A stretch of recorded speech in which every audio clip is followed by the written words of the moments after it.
Hola a todos, bienvenidos a un nuevo episodio Legal Insight. Hoy vamos a conversar con Ignacio Zunino.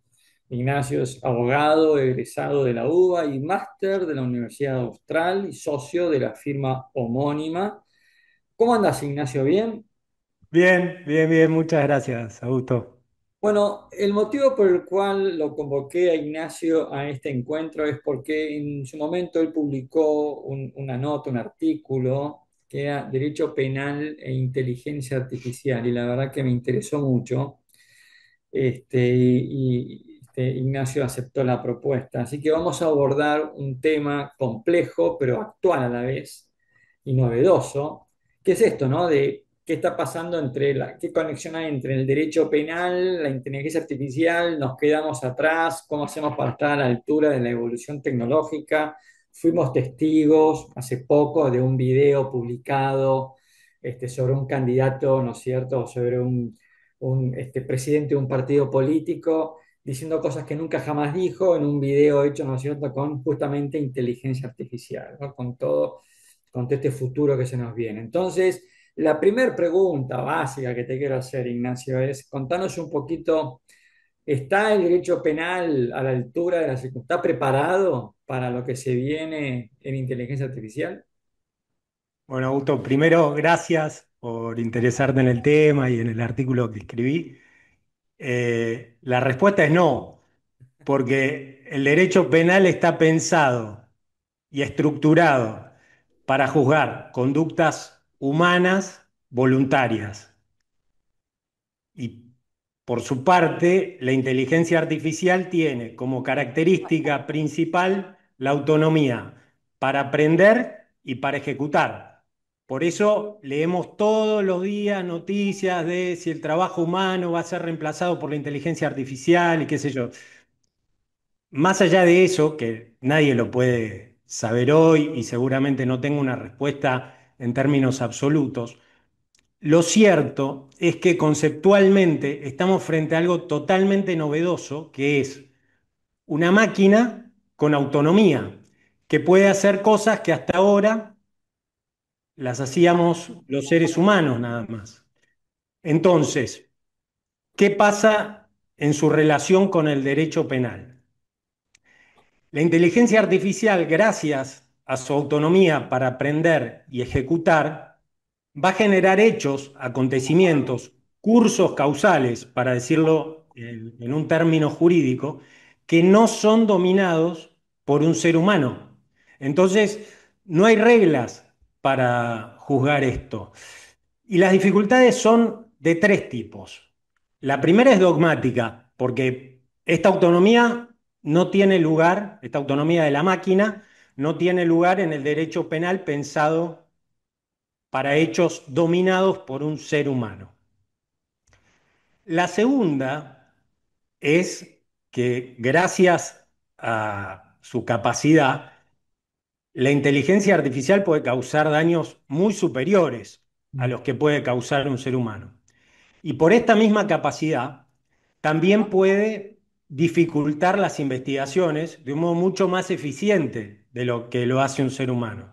Entonces, el sistema penal, no solo el derecho penal, la dogmática, está frente a algo muy nuevo. Y te doy ejemplos. Una inteligencia artificial podría acceder a una billetera virtual imitando los datos biométricos del titular. Entonces ahí vos tenés un problema. ¿Qué pasa si un ser humano programa una inteligencia artificial con la instrucción de obtener ganancias, sin darle una instrucción ilícita, sin llevarla hacia un plano ilícito? Y la inteligencia artificial, por sus propios medios, advierte que la forma más fácil es imitar la biometría, entrar a una billetera virtual, obtener dinero.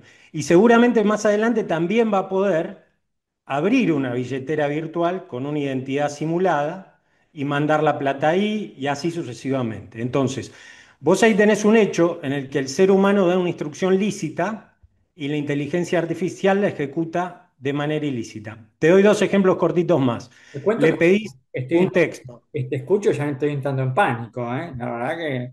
Impresionante. Dale, contá, seguí, seguí, dale, buenísimo. No, le pedís un texto y te lo redacta con violaciones al derecho a autor, que es un tema muy actual. Se está discutiendo esto. Vos le pediste el texto, no le pediste que viole el derecho a autor. Lo viola por su propia autonomía. Y así tenés un montón de cosas que seguramente van a ir pasando, ¿no? Ahora, Ignacio, la verdad que súper interesante. Ignacio, alguien hizo esa inteligencia artificial. Alguien construyó el código, etcétera, ¿no es cierto?, de esa inteligencia artificial. Suponete, vamos a ver OpenAI, ¿no? OpenAI. Y yo utilizando OpenAI cometo esta violación simple que es de violar derechos de autor. Que, ¿no es cierto?, la inteligencia artificial, sin saber que es un delito, comete un delito. Y yo, usuario, la utilizo, pero utilizo una herramienta que se llama ChatGPT, cuyo titular es OpenAI. ¿Podría ser OpenAI responsable penalmente? Bueno, ahí diste un ejemplo que es hacia donde debería ir la legislación, Ajá. pero todavía no está en ese punto. Porque el ejemplo que vos usás se refiere a una inteligencia artificial de la que vos conocés quién la programó, quién la controla, quién es el dueño, quién obtiene ganancias. El problema, en realidad, son todos los desarrollos de los que desconocés quién la programó, quién la controla, si es que alguien la controla, y quién obtiene ganancias. Justamente ahí está todo este vacío. ¿Y cómo haces vos para juzgar al ser humano que programó? Y a mí me parece que tenés un vacío importante, porque vos podés pensar como una primera alternativa, bueno, tiene un dolo eventual, porque pone en marcha algo que tal vez puede causar un daño. El dolo tiene que referirse a un hecho, eh, tiene que haber un plan. Y acá, por la autonomía de la inteligencia artificial, no hay nada de eso. En derecho penal hay algo que es el principio de ejecución del delito, ¿no? Vos podés tener unas ideas horribles, podés planear un delito macabro y qué sé yo, pero hasta que vos no empezás a ejecutarlo, estás dentro de la reserva de ley, no es punible. Entonces, el humano que programa sin dar una instrucción claramente ilícita, en este derecho penal no debería ser sancionado, porque también vos, El dolo eventual es una especie como nos encontramos en el medio entre como la culpa grave, ¿no es cierto? Y el dolo, ¿no? Dolo eventual es como transita ahí en el medio, ¿no? Con lo cual, claro, el que hace si el que lo hace la inteligencia artificial no la hace con la intención de robar o de provocar un delito, sino que hizo la inteligencia, después la inteligencia operó y provocó un ilícito, claro, es como decís vos, hubo dolo eventual, ¿no? tenés un montón de problemas dogmáticos y por eso al principio decíamos que el derecho penal no está preparado para esta situación. Sin dudas, hace falta una ley que no necesariamente es una ley especial penal, sino que por el contrario, con una ley extra penal, esto se podría resolver satisfactoriamente. A ver, ¿qué es Una eso? ley que tenga tres pilares. Ajá. Eh, ¿Cuál es la forma válida legalmente de programar una inteligencia artificial? Eso sería lo primero. Lo segundo sería un registro para poder identificar al responsable de la programación, al responsable de la supervisión, al dueño. Y lo tercero sería la supervisión humana obligatoria de qué es lo que va desarrollando por sus propios medios esta inteligencia artificial. Es decir, que pará, te interrumpo acá, estoy así como Fantino, pará, pará, pará. es decir, que vos decís, no es necesario modificar el Código Penal, ni crear nuevos tipos penales, ni mucho menos, sino que crear esto que vos decías, estos tres pilares, cosa de, utilizando el código actual, vos puedas imputarle responsabilidad penal a las personas físicas que tendrían que estar atrás de estas tres funciones que vos recién mencionabas. Sí, y me parece también que teniendo una ley extra penal que establezca estas tres cuestiones, es mucho más fácil que el legislador, con sus herramientas habituales, dicte normas penales que permitan una aplicación más fácil de esto. Por ejemplo, estás obligado a inscribirte en el registro, no te inscribiste, te sanciono. Estás obligado a programar o a supervisar de determinada manera. Violaste esas reglas, te sanciono. Podés hacer una norma que diga que si vos no acatás o no respetás las reglas aceptadas, determinadas por la ley sobre programación y control, pueda ser considerado un principio de ejecución del hecho dañoso cometido por la inteligencia artificial. Podés también adecuar los delitos de encubrimiento y de lavado de activos para que, para que el producido de hechos cometidos por inteligencia artificial, aún sin haber identificado a un ser humano, pueda encuadrar en esas figuras, porque hasta hoy el encubrimiento o el lavado de activos dependen de que haya habido una conducta humana previa, ¿no? Y la última cuestión que a mí se me ocurre, puede haber más, es establecer un agravante, es decir, un delito agravado para los casos cometidos con inteligencia artificial, justamente por esta mayor capacidad de daño, ¿no? Y me gustaría dar un ejemplo que permite interpretar más fácilmente por qué el derecho penal actual, sin una nueva ley, no se puede hacer cargo de estos hechos. Ujú. Un hecho cometido por un chico de 12 años, un robo, por ejemplo. Ese chico creció en un contexto delictivo, los padres fueron induciéndolo a delinquir o su contexto y creció en esas condiciones.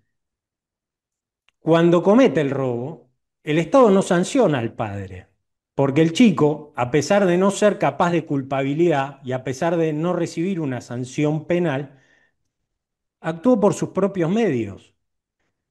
Entonces, si nosotros estamos recibiendo la información diariamente de que la inteligencia artificial se caracteriza por su autonomía, si respetamos las normas penales que aplicamos diariamente, al humano no lo vas a poder juzgar fácil. Por Ok. eso comentaba esto de la ley, ¿no?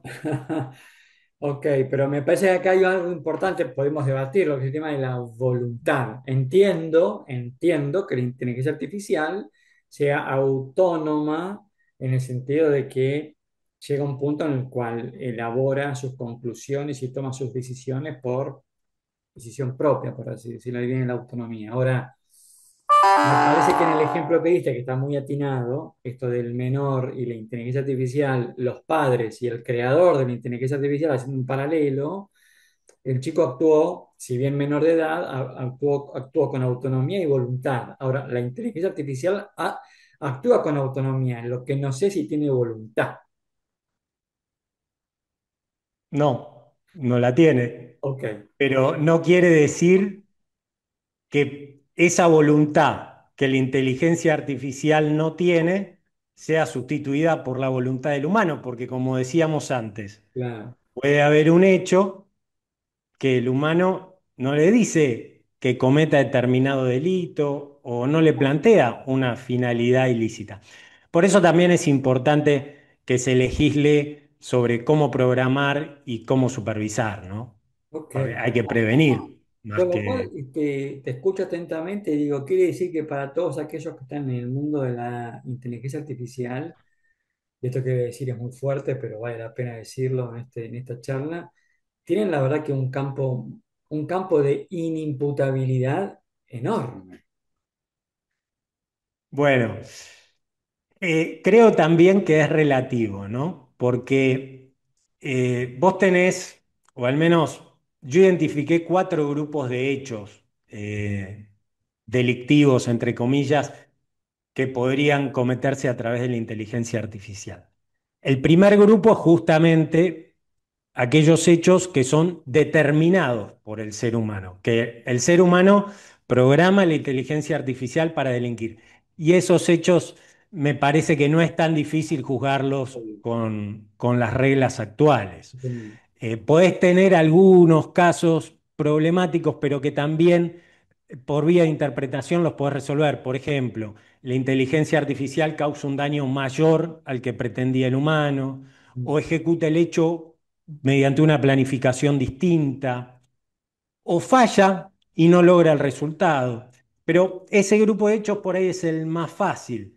Yo creo que donde hay que poner el foco es, si vos no regulás la inteligencia artificial, es en esos hechos donde puede haber un hecho dañoso sin que haya sido determinado por el humano y esto obedezca a cierta falta de control en la programación y en la supervisión del desarrollo, ¿no? Me parece que ese es el punto. Hemos conversado con Ignacio Zunino. Ignacio, la verdad que es súper interesante. Yo sabía cuando te convoqué que esto iba a ser un tema interesante y no me equivoqué, así que te agradezco muchísimo que te hayas sumado a este encuentro. Creo que mucha gente va a escuchar este podcast. Así que Ignacio, como le digo a todos los entrevistados, quedan las puertas abiertas para que sigamos hablando sobre inteligencia artificial y derecho penal. ¿Te parece? Buenísimo, Augusto. Muchas gracias, ¿eh?